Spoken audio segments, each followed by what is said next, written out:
Bapak Ibu jemaat Tuhan yang terkasih, selamat malam. Bertemu kembali dengan saya, Pendeta Happy LS Yahan Situmorang, Sarjana Teologi, Ketua Majelis Jemaat GPIB Sinai di Surabaya. Sebelum kita masuk dalam pemberitaan firman Tuhan, mari jemaat Tuhan kita satu dalam doa. Tuhan, Bapa kami yang baik, di malam ini kami datang kembali kepadamu memohon penyertaan Tuhan, agar kami boleh menerima firman Tuhan yang mengantar kami tidur di malam hari ini. Berbicaralah untuk kami ya Allah, karena kami sedia mendengar firman. Amin. Bacaan firman Tuhan pada malam hari ini terambil dalam Kejadian 20 ayat 11. Demikian bunyi firman Tuhan. Lalu Abraham berkata, aku berpikir takut akan Allah tidak ada di tempat ini. Tentulah aku akan dibunuh karena istriku. Dan tema renungan adalah terus belajar dari kegagalan. Jemaat Tuhan, bacaan firman Allah pada malam ini menyampaikan bagaimana Abraham berbohong kepada Abimelek. Nah, sikap Abraham yang berbohong ini juga dapat kita temui di dalam Kejadian 12 ayat 10 sampai dengan ayat yang ke-20. Mengapa Abraham berbohong kepada Abimelek? Pertama, karena Abraham takut pada Abimelek karena kecantikan istrinya. Kecantikan istrinya menjadi sesuatu yang membahayakan diri Abraham menurut pendapatnya. Kemudian yang kedua, karena Abraham berpikir bahwa Allah tidak ada di tempat itu. Ia tidak menyadari bahwa Allah ada dimanapun. Sehingga Abraham membuat perjanjian dengan istrinya seperti yang lazim pada masa itu. Bahwa Sarah harus menunjukkan kasihnya kepada Abraham sebagai seorang saudara, bukan sebagai suami. Nah, jemaat yang terkasih, apapun alasannya, Abraham tidak bisa membenarkan perbuatan dosanya. Apa yang dilakukan Abraham itu adalah dosa. Abraham takut kepada Abimelek. Lalu bagaimana dengan Abimelek? Abimelek takut kepada Tuhan Allah. Jemaat yang terkasih, Abraham belum merasakan akibat dari sikapnya yang salah itu. Sebaliknya, Abimelek takut kepada Allah yang hadir di dalam mimpinya, memberikan sebuah peringatan. Karena perbuatannya yang menginginkan Sarah akan berakibat kematian. Dan Abimelek saat itu tidak mengetahui hubungan Sarah dengan Abraham yang sesungguhnya. Abimelek tidak mengetahui bahwa Sarah itu adalah istri dari Abraham. Sehingga ia memanggil semua hambanya. Dan ia menyampaikan apa yang dialaminya. Dan setelah itu, Abimelek memanggil Abraham dan menanyakan apa yang sebenarnya telah diperbuat Abraham terhadap dia. Nah, terjadilah dialog, percakapan antara Abimelek dan Abraham. Apa yang terjadi? Respon Abimelek ketika mendengar pengakuan Abraham. Kejujuran jemaat Tuhan berbuahkan kebaikan. Ini terlihat dari sikap Abimelek setelah mengetahui kebenaran yang disampaikan Abraham. Responnya yang pertama adalah Abimelek memberikan Abraham harta kekayaan berupa kambing domba, lembu sapi, dan hamba laki-laki dan hamba perempuan, serta mengembalikan Sarah, istri Abraham, kepada Abraham sebagai suaminya. Yang kedua, Abimelek memberikan Sarah 1.000 sikal perak sebagai bukti kesucian Sarah dan semua orang yang bersama dengan Sarah. Dan yang ketiga, Abimelek menjamin kehidupan keluarga Abraham di negeri itu, di Gerar. Nah, sikap Abraham terhadap respon Abimelek yang begitu baik. Abraham menyesali. Ia sangat menyesali perbuatannya. Dan ia datang kepada Tuhan dan memohon ampun serta memohon berkat Allah untuk menyembuhkan Abimelek, istri Abimelek, dan semua budak perempuan Abimelek. Isi doa Abraham adalah Allah memberkati Rahim, istri Abimelek, memberkati Rahim, perempuan, hamba perempuan yang ada di negeri itu, dan juga menyembuhkan Abimelek. Nah, jemaat Tuhan, tidak ada di antara kita manusia yang sempurna. Kita bisa saja berbuat dosa. Abraham adalah orang yang diberkati, sehingga ia disebut sebagai bapa orang beriman. Mengapa ia dapat melakukan kesalahan? Lalu apa yang dilakukan Abraham setelah menyadari dosanya? Hal yang baik yang dapat kita lihat dari Abraham, ia berani mengakui kebohongan yang dibuatnya terhadap Abimelek. Apapun alasannya, Abraham tidak bisa membenarkan dosanya. Ini berlaku juga untuk kita.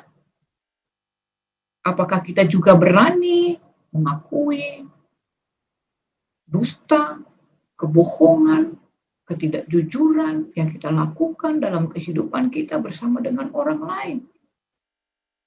Di dalam hidup rumah tangga kita, terhadap istri, suami, anak-anak, orang tua, juga jemaat Tuhan. Yang kita bisa belajar dari Abraham. Ia berani mengakui kebohongannya, kesalahannya. Dan juga kita lihat sikap Abraham yang lain. Abraham belajar dari Abimelek bahwa orang kafir saja takut terhadap Allah. Mengapa Abraham tidak takut kepada Allah? Sama, kita juga kadang tidak takut kepada Allah. Kita anggap melakukan kebohongan itu hal yang biasa. Kita tidak menyadari dampak perbuatan kita yang tidak baik itu. Kita diingatkan, Abimelek yang tidak mengenal Allah. Ia takut kepada Allah. Takut kepada Allah dan takut akan kuasa Allah, tindakan Allah yang berlaku juga atas hidupnya. Bukan hanya saja berlaku atas hidup orang percaya.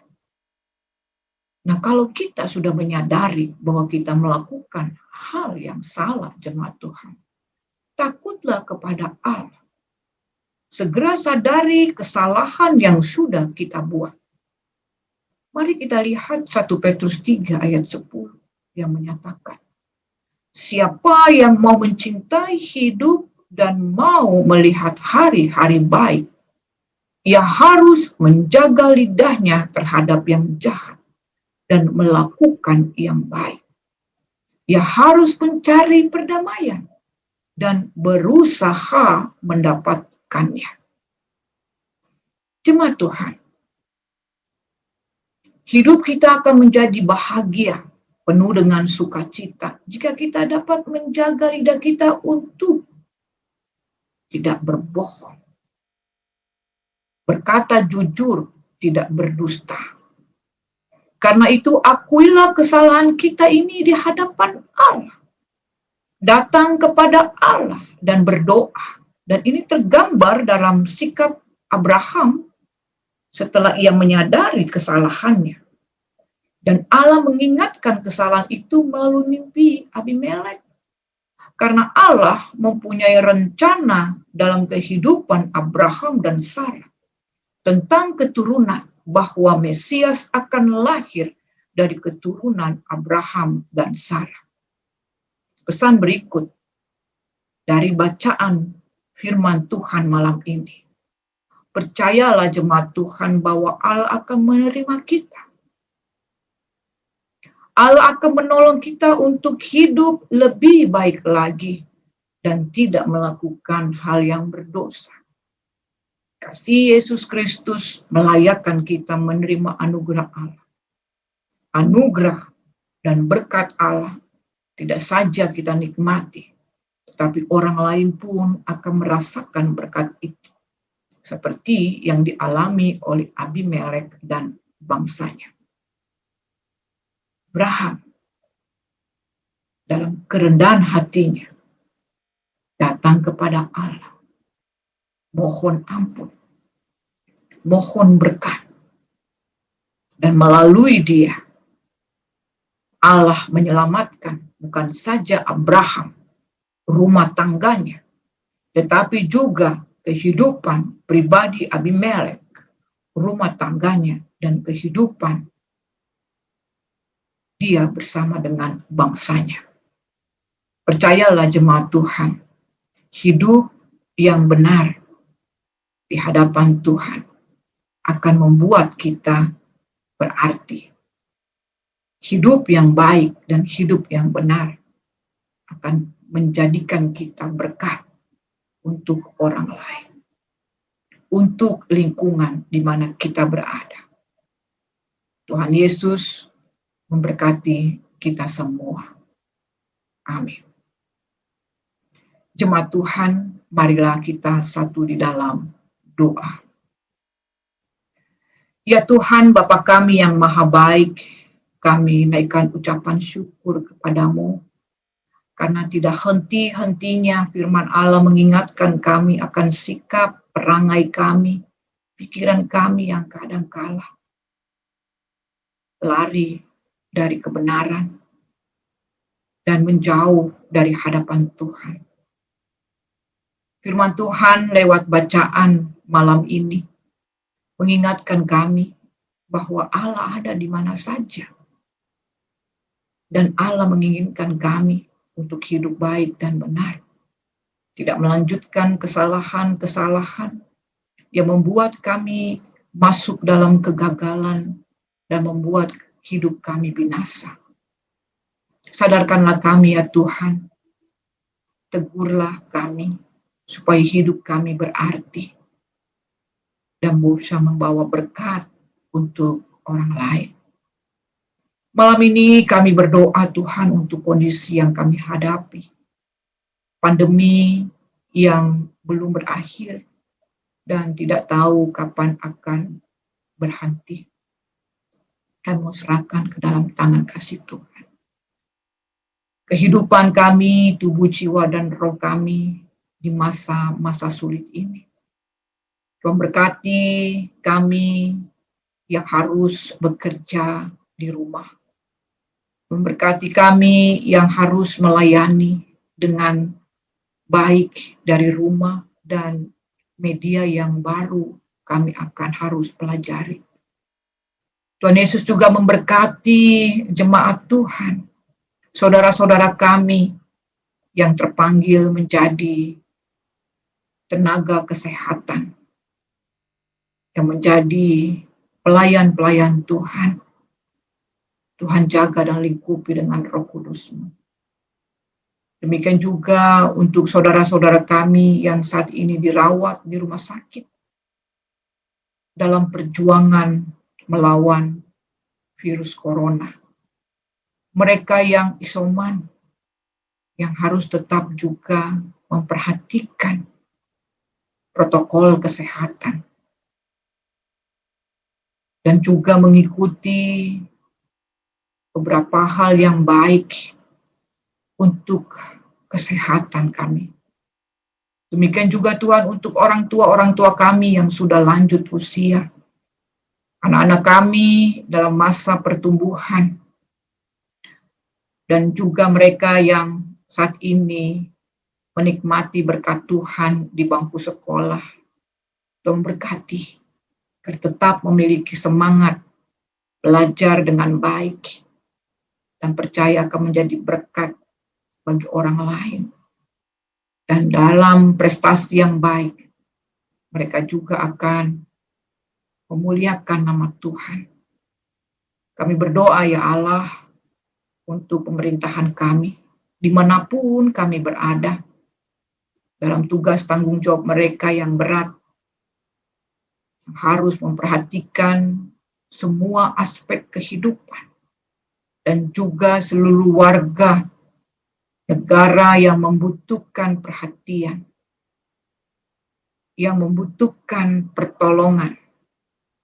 Tuhan memberkati, agar lewat keputusan kebijaksanaan yang dikerjakan oleh pimpinan di negara kami ini, kesejahteraan akan Tuhan turunkan, damai sejahtera-Mu akan kami rasakan, dan hidup kami dipelihara lewat makanan, minuman, kesehatan.